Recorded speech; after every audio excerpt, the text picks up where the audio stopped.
be asked about Tonga in due course, but I think there's more pressing matters to discuss from last Sunday. And watching that implosion against Argentina on the back of a huge wasted opportunity against New Zealand, have you cause to kind of think about what you're doing and why you're maybe not getting the best out of these players? Yeah, of course. We reflect on what we could have done better. I reflect on what I could have done better during the game, during the week. Not getting the best of the players. When we look at the final 25 minutes, of course, that's what we have to address. And it's been a big week of meetings, honesty, a real deep dive on how we could be better in that final 20-25 minutes. But I do believe we've seen the best of the players throughout this campaign up until the last 25 minutes. And I don't feel I'll be speaking here biased. The New Zealand performance, and to be 21-0 up against Argentina and be on the try line in the 53rd minute to go further ahead, that's probably as much as we can expect from the team. What is important is we build on that, but also we address the issue, which we did this week, on why we didn't get that win. You say that's as much as you can expect from a team. Up until that point. So, okay, yeah. 21-0, you're beating a very, very good team, and you're beating them very well. Yeah. But then you fall off the cliff. Like, you know, this team routinely has meltdowns, not just Sunday. I would disagree. I wouldn't say routinely. Well, it's when you look over the course of it. Then meltdown at the World Cup against Ireland. 3 of the last 4 seasons in the Six Nations, 2 wins out of 5. It's not good enough, is it? No, and look, the last 20 minutes wasn't good enough either. But we can always look at the games we didn't play as well. Of course we can, and get defeats. But the performance levels have been at a high level now over the last few weeks, and I include, not that you'd find that relevant, but training, and also the play that we're putting into the performances. But the last 20 minutes wasn't good enough, clearly not. But this, like, the team booed, and I can't remember, even in Matt Williams' dismal era, I can't remember the team being booed off.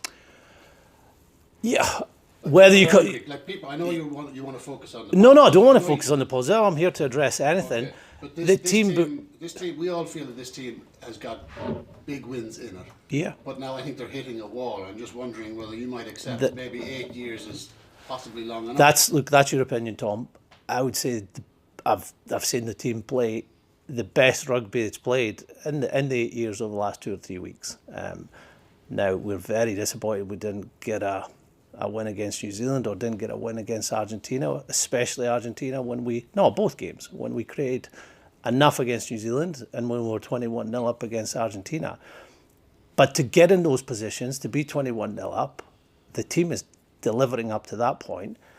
Yeah, and we sensed the disappointment in the crowd. Like, the crowd, it was like an exhale of disappointment. We all felt like, what a flat end to the game. And nobody's hurting it as much as us as a group. But sometimes those real painful moments as a group that you live through, you come through stronger.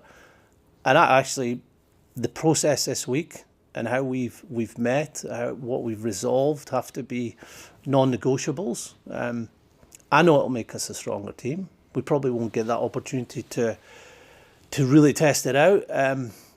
Of course, we will this weekend, but we won't get it tested out until Six Nations. I mean, you just last one for me. Game of rugby lasts 80 minutes.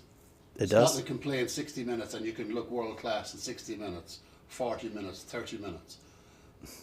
You're still losing a lot of games. Would you be understanding of fans booing? Are you understanding of fans going, there's no progress here? This team, this mental frailty, this psychological weakness of this team is the same as it's always been, and you haven't managed to get that message through. Yeah, well, look, I disagree with that. And yeah, the supporters are coming out in huge numbers. We actually had a spike after the game at the weekend, so and I don't think they were all from Tonga buying tickets, so that's great to know that the atmosphere that was created in the New Zealand game, the atmosphere when Argentina scored and Vlad Scotland was ringing out, the supporters are behind the team, and they're obviously very disappointed that we didn't win like we are. And every game of rugby, and you can watch any game over the last few weeks to prove this, there's momentum swings. Like, there's a lot of teams now are capable of beating each other in the top 10 in the world. And there's moments where you have to be better at getting that momentum back. We didn't do that well enough at the weekend, but the weekend before we were 17-0 down and showed an absolute resilience and skill and fitness to get back to 17 all. And I'm sure you agree, we should have gone and won that game. But there are going to be times when we don't get it right, and the last 20 minutes was definitely one of those occasions. Is there a danger, man, not that people, there's an acceptance or a kind of creeping acceptance that 2 wins in the Six Nations and playing really well for long periods, but ultimately losing against the best teams is just where Scotland are. It's what they are.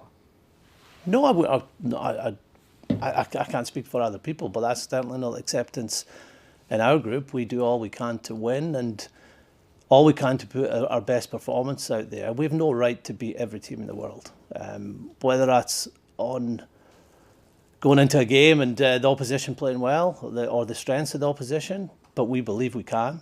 And I feel, and more than feel, I've seen how our team has gone up against the best teams in the world and are really disappointed not to have won, like New Zealand, like South Africa the year before. So our supporters and our players can expect, with what we have here, with our game, with our players, that we can take on the best teams of the world. How do you explain the drop-offs? I mean, they've been happening maybe at the end of games recently, but they've happened in other periods of these games over the last couple of years as well. As I said, that's rugby. That is sport.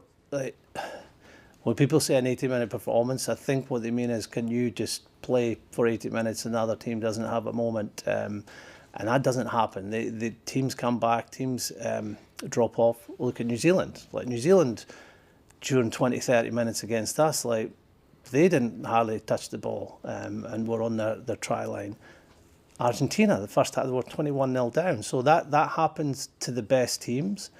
What we need to do, and what we've spoke a lot about this week, is when that momentum does start to go in the favour of the opposition, and it clearly did at the weekend. We had a flip of the field moment. We also had a yellow card in the back of that, and then Argentina scored. That's them getting the momentum. We have to find ways to get it back, and yeah, we didn't do that well enough for the weekend. Gregor, you said at the start. Sorry, with the Britain that'll be at the back. I've been asked to operate from broadcast, Michael.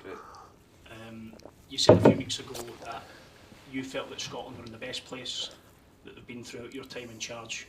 Where is in terms of results and performances, where is the evidence of that? Because it's not being reflected at the moment in terms of what we've seen. In performances? Well, results. It's about results. Yeah, so you said results and performances. Yeah, it is about results, and like, we've never beaten New Zealand in our history, but that was a result we could have delivered. We didn't, so we're really disappointed. And at the weekend there, we didn't win. So yeah, that's disappointing. It's not what we worked towards, but in terms of performances, I'm seeing enough out of this team to back up what I said 3 or 4 weeks ago. Obviously, a lot of focus is on the autumn at the moment, but if we take it back further from the last World Cup, in that period we've lost to Fiji, we've lost to Italy, the world ranking has fallen. That doesn't reflect a team who are moving forward. Yeah, you can pick out games, go back 5-6 years ago if you want. Like, if you're picking back the World Cup, let's pick the performances of the last 2 or 3 weeks. Let's look at the performances in the Six Nations. I don't know, when you want to go back to Wales, our performance against Wales, England at Twickenham, or France, like, the performances are at a really high level. The results aren't always there, and obviously the most disappointing one is at the weekend when we're 21-0 up and we don't get a victory, but I would say the performance levels have been at a high level. Do you feel that you've still got the faith of the players? Because there's a growing feeling, and I'm not trying to speak for the majority of Scotland fans here, I wouldn't do that, but there is clearly, as last Sunday proved, there is a growing number of supporters who feel that you're no longer the right man to take this forward. Well, that's your opinion, obviously. Yeah, it was also the opinion of a lot of people in Murrayfield last week. But you didn't interview them, did you?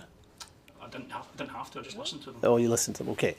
Well, that's, people are entitled to their opinion. My job is to do all the best I can for the team and to work with the team and producing performances our supporters are proud of. And I know they were very proud of the performance against New Zealand. and have been for a number of matches and seasons, because we're getting record crowds coming along. We're getting crowds that support our team, but the end of the game was disappointing for them, disappointing for us, and we have to be better. Do you expect, just finally for me, do you expect your position might be under review at the end of the autumn? I don't know. You'd have to. We review every campaign, but you'd have to ask someone else in that.